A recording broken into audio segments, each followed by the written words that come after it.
Happy New Year, and welcome back to Barchester. Chapter 31. The Bishop's Library. And thus the pleasant party at Plumstead was broken up. It had been a very pleasant party as long as they had all remained in good humour with one another. Mrs. Grantley had felt her house to be gayer and brighter than it had been for many a long day, and the Archdeacon had been aware that the month had passed pleasantly, without attributing the pleasure to any other special merits than those of his own hospitality. Within 3 or 4 days of Eleanor's departure, Mr. Harding had also returned, and Mr. Arabin had gone to Oxford to spend 1 week there previous to his settling at the vicarage of St. Ewold. He had gone laden with many messages to Dr. Gwynne, touching the iniquity of the doings in Barchester Palace, and the peril in which it was believed the hospital still stood, in spite of the assurances contained in Mr. Slope's inauspicious letter. During Eleanor's drive into Barchester, she had not much opportunity of reflecting on Mr. Arabin. She had been constrained to divert her mind both from his sins and his love, by the necessity of conversing with her sister, and maintaining the appearance of parting with her on good terms. When the carriage reached her own door, and while she was in the act of giving her last kiss to her sister and nieces, Mary Bold ran out and exclaimed, "Oh, Eleanor, have you heard? Oh, Mrs. Grantley, have you heard what has happened? The poor Dean!" "Good heavens!" said Mrs. Grantley. What has happened?"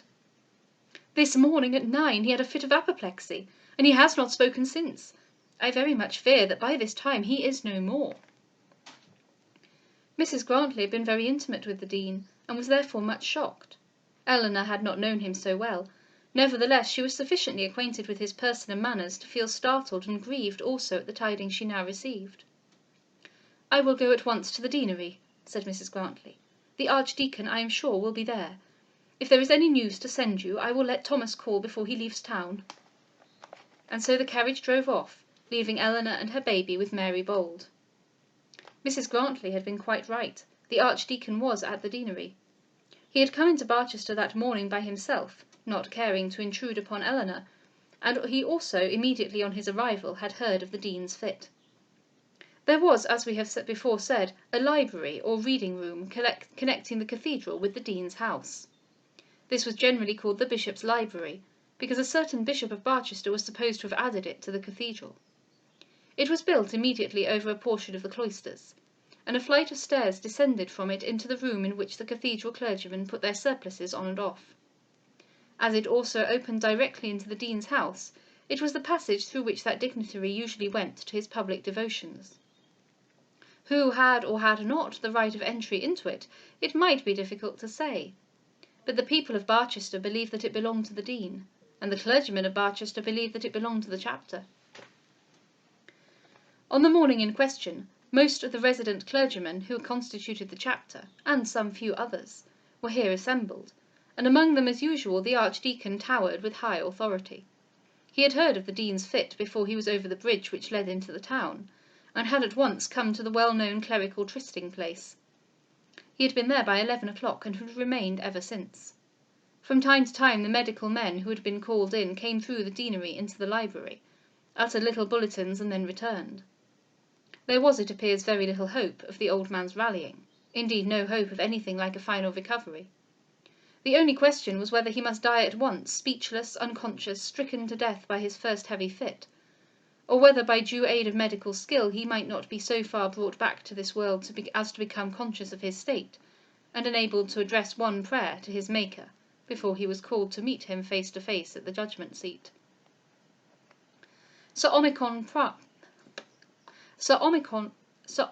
Pye had been sent for from London. That great man had shown himself a wonderful adept at keeping life still moving within an old man's heart in the case of good old Bishop Grantley, and it might be reasonably expected that he would be equally successful with the Dean.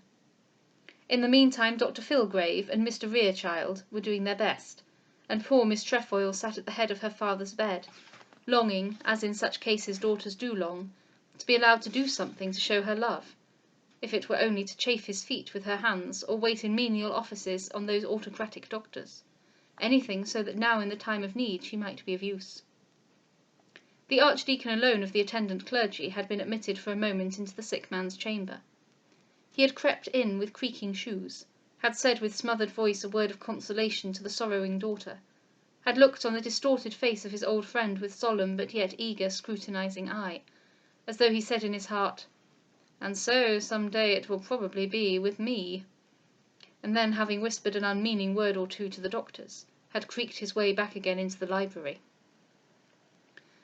"He'll never speak again, I fear," said the Archdeacon, as he noiselessly closed the door, as though the unconscious dying man from whom all sense had fled would have heard in his distant chamber the spring of the lock which was now so carefully handled. "Indeed, indeed, is he so bad?" said the meagre little prebendary, turning over in his own mind all the probable candidates for the deanery, and wondering whether the Archdeacon would think it worth his while to accept it. "The fit must have been very violent." "When a man over 70 has a stroke of apoplexy, it seldom comes very lightly," said the burly Chancellor. "He was an excellent, sweet-tempered man," said one of the vicar's choral. "Heaven knows how we shall repair his loss." "He was indeed," said a minor canon, "and a great blessing to all those privileged to take a share of the services of our cathedral. I suppose the government will appoint Mr. Archdeacon. I trust we may have no stranger." "We will not talk about his successor," said the Archdeacon, "while there is yet hope." "Oh, no, of course not," said the minor canon. "It would be exceedingly indecorous, but—" "I know of no man," said the meagre little prebendary, "who has better interest with the present government than Mr. Slope." "Mr. Slope," said 2 or 3 at once, almost sotto voce. "Mr. Slope, Dean of Barchester." "Pooh!" exclaimed the burly Chancellor. "The bishop would do anything for him," said the little prebendary. "And so would Mrs. Proudie," said the vicar choral. "Pooh!" said the Chancellor. The Archdeacon had almost turned pale at the idea. What if Mr. Slope should become Dean of Barchester? To be sure, there was no adequate ground, indeed no ground at all, for presuming that such a desecration could even be contemplated. But nevertheless it was on the cards. Dr. Proudie had interest with the government, and the man carried, as it were, Dr. Proudie in his pocket. How should they all conduct themselves if Mr. Slope were to become Dean of Barchester? The bare idea for a moment struck even Dr. Grantley dumb. "It would certainly not be very pleasant for us to have Mr. Slope at the deanery," said the little prebendary, chuckling inwardly at the evident consternation which his surmise had created. "About as probable as having you in the palace," said the Chancellor. "I should think such an appointment highly improbable," said the minor canon, "and moreover extremely injudicious. Should not you, Mr. Archdeacon?" "I should presume such a thing to be quite out of the question," said the Archdeacon. "But at the present moment I am thinking rather of our poor friend who is lying so near thus than of Mr. Slope." Of course," said the vicar choral with a very solemn air. "Of course you are. So are we all. Poor Dr. Trefoil, the best of men. But—" "It's the most comfortable dean's residence in England," said a second prebendary. 15 acres in the grounds. It is better than many of the bishop's palaces." "And full 2,000 a year," said the meagre doctor. "It is cut down to £1,200, said the Chancellor. "No," said the second prebendary, "it is to be 15. A special case was made." "No such thing," said the Chancellor. "You'll find I'm right," said the prebendary. "I'm sure I read it in the report," said the minor canon. "Nonsense," said the Chancellor. "They couldn't do it. There would be no exceptions but London and Durham." "And Canterbury and York," said the vicar choral modestly. "What do you say, Grantley?" said the meagre little doctor. "Say about what?" said the Archdeacon, who had been looking as though he were thinking about his friend the Dean, but who had in reality been thinking about Mr. Slope. "What is the next dean to have? 12 or 15? 12, said the Archdeacon authoritatively, thereby putting an end at once to all doubt and dispute among his subordinates as far as that subject was concerned. "Well, I certainly thought it was 15, said the minor canon. "Pooh!" said the burly Chancellor. At this moment the door opened and in came Dr. Filgrave. "How is he? Is he conscious? Can he speak? I hope not dead. No worse news, Doctor, I trust." I trust, something better, Doctor," said half a dozen voices all at once, each in a tone of extremest anxiety. It was pleasant to see how popular the good old Dean was among his clergy. "No change, gentlemen, not the slightest change, but a telegraphic message has arrived. Sir Omicron Pie will be in here by the 9:15 p.m. train. If any man can do anything, Sir Omicron Pie will do it. But all that skill can do has been done." "We are quite sure of that, Dr. Filgrave," said the Archdeacon. "We are quite sure of that.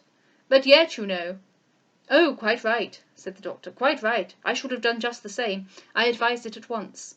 I said to Rerechild at once that with such a life and such a man, Sir Omicron should be summoned.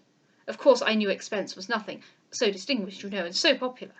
Nevertheless, all that human skill can do has been done." Just at this period, Mrs. Grantley's carriage drove into the close, and the Archdeacon went down to confirm the news which she had heard before. By the 9:15 p.m. train Sir Omicron Pie did arrive, and in the course of the night a sort of consciousness returned to the poor old Dean. Whether this was due to Sir Omicron Pie is a question on which it may be well not to offer an opinion. Dr. Filgrave was very clear in his own mind, but Sir Omicron himself is thought to have differed from that learned doctor. At any rate, Sir Omicron expressed an opinion that the Dean had yet some days to live. For the next 8 or 10 days next, accordingly, the poor Dean remained in the same state, half conscious and half comatose, and the attendant clergy began to think that no new appointment would be necessary for some few months to come. Well, I have to say I would rather not have Dr. Filgrave treating me, but needs must. Have a good evening and a Happy New Year.